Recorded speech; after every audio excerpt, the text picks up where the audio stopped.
sobre todo o delegado do Gobierno, por ter a ben empezar esta campaña en Vilamartín. A verdad que é un gusto ver este despliegue, estes medios.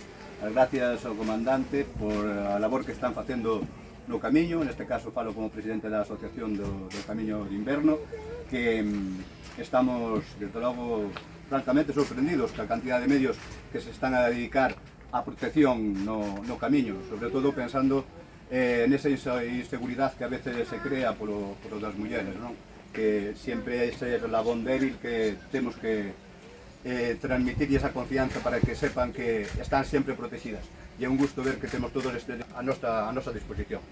Dar as gracias tamén a Asun, que sabéis que é a presidenta da Asociación do Camiño de Inverno por Valdeorras e que leva tanto tempo empeñada en que o Camiño de Inverno sea un camiño, non sabemos se de momento tan importante como é o francés, pero seguramente que algún día andaremos cerca. Xa sabemos que se está desbordando o francés, xa sabemos que están vindo os peregrinos por a nosa comarca e cada día máis.